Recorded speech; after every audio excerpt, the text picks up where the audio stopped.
Hi there, it's Tammy, and it's all about the dogs. And I'm Well, with Positive Directions Dog Training Academy. and today we're going to talk about the pros and cons Of dog parks, yes. And believe it or not, there are pros to dog parks and there are cons to dog parks. Yes, they are. So dog parks can be a great place for your dog to stretch their legs, especially if you've been traveling. It's wonderful to be able to pull off to the side of the road, do a pit stop, and let your dog play for a little bit. That's about the only good thing I can think of for a dog park. I'm not a big fan of dog parks, quite frankly. I've heard of too many fights and too many bad things running amok at dog parks. Yeah, so, when you bring your dog into a dog park, you, before you ever go into the dog park, you should take a second and sit in the car and just watch the dogs that are there. Watch them play. See the potential hazards before you ever pull your dog out of the car. It's really important to know that there's this dog who's racing around and acting like a fool, and then there's this dog who's playing with his ball and appears to want to be left alone, and then there's these two dogs over here in the corner that are wrestling, and then there's another dog that's going around and it's pestering all of the different dogs, trying to interact with them. Levi. You never know when a dog fight could break out if you just walk into a dog park unprepared. Right. Okay? Right. Be prepared to turn away and go somewhere else. I know that your dog's going to be excited when they pull into the parking lot, but they're excited because they got to go for a ride. They're not going to be disappointed. They're not going to hate you if you turn around and maybe you go to Starbucks and you get a puppuccino and you go home instead. Right. Or take them out on their leash and walk around the block, not inside the park. Yep. Because I know some of our local dog parks are next to big parks where you can walk around the pond or something. Exactly. So yeah, some other things that you want to be prepared for are communicable diseases that your dog can pick up while they're there. So things like fleas. Maybe there's a dog park that's off a main highway. In our town here, we've got a dog park that's right off the main highway. It's an I-70 thoroughfare. And so we get East and West Coast and every state in between coming through as they're traveling back and forth. And so we may not have fleas in Grand Junction, but somebody who has fleas where they live stops at the dog park, the dog gets out, they shake, they roll around. Now we've got fleas in the dog park. Well, and another thing about that, we have a mutual friend that had her dog at that same dog park that you're discussing, and there happened to be a little bit of a hole under the fence where he decided to chase a rabbit, and he ended up getting hit by a car on I-70. Yeah. You don't know that unless you walk around that park and make sure that everything is secure and right? safe, and yes, absolutely. So some other things that you want to be aware of: if there's water there, especially if it's not flowing water, if it's like a pond or that kind of thing, you're going to find that your dog may end up with Giardia. Giardia is really hard to get rid of, and it's a zoonotic disease, which means that it can be transmitted to humans.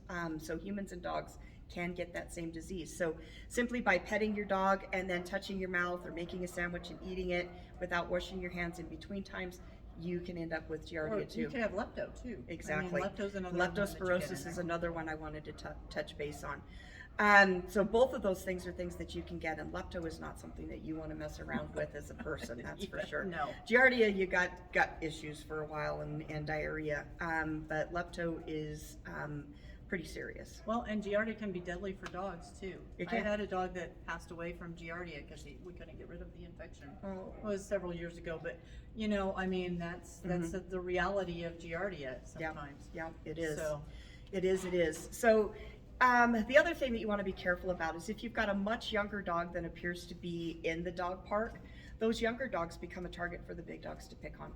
And all it takes is one bad experience to ruin your puppy or your young dog for the rest of their lives. So, and you've probably had experience with that in bringing dogs to class, right? I have. Yep. Everybody loves dog parks until they have a fight.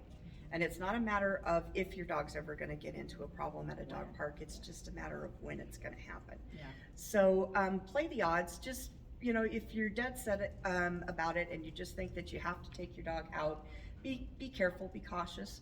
Something else that I wanted to kind of touch on with this is that dogs are social creatures. They live in packs. Okay, Right. So they consider their family and their close group of canine friends and family as their group, Yeah. their pack, okay? Yeah.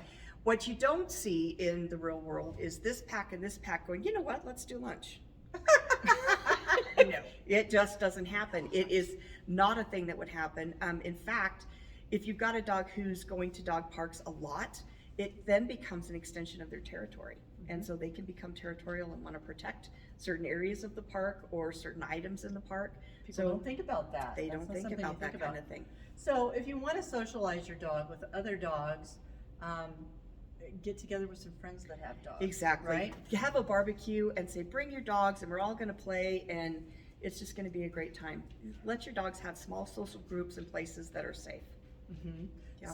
So for instance, on Sunday afternoons, some friends and I get together with our dogs and we go to different places. Mhm. It might be a park, it might be at one of the stores that's dog friendly, Mhm. or we might go out to lunch on Main Street or something. Mhm. And that way our dogs get to socialize with each other. They're not running amok, so Mhm. there's not that run factor. Mhm. If you want to do that, I would suggest doing it in a fenced area Right. with dogs that your dog already knows. Yes. Right. Yep.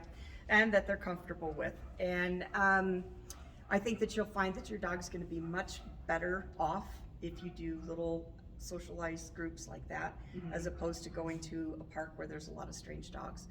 Dogs are not like people in that they seek out large groups to interact with. I don't seek out large groups to interact with.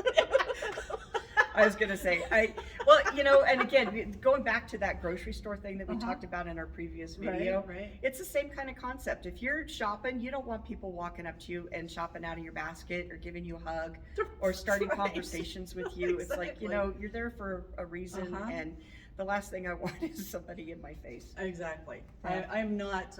Yeah. This doesn't excite me at all. Nope, not me either. Not me either. So that's the take that we have here for you today on dog parks. Not that they're entirely bad. Take the lay of the land before you go into a dog park. Make sure that the size of the dogs are all equal to what you're bringing into the dog park. So you don't want to take a little tiny dog into a dog park where there's great big dogs. Some dog parks have them sectioned off by size, which is a nice thing that they do. If yours is the only one overplaying in their size, leave them there. Don't take them over Yeah. to the other side. Something can happen, even if it's an accident. A big dog could be running and your little dog gets tangled up in the legs, or they get stepped on and they end up broken. Yeah. And then they have that, like you mentioned earlier, they might have a behavioral issue that would be really hard to overcome in the future. In the So, future, yep. great. Yes. So an ounce of prevention is worth a pound of cure when you're going to a dog park. Yes, exactly. So some of our upcoming videos next week, we're going to talk about ADHD in dogs. Yes, if you've got a hyperactive dog with attention deficit disorder, then pay attention. You're Maybe going to you want need to to see come that. back. So hit the Absolutely. like button. Yes, and please, and share with your friends. And if you like us enough, subscribe. We'd love to keep seeing you every week. Great. Have Thank a great you guys. day. Have a great day.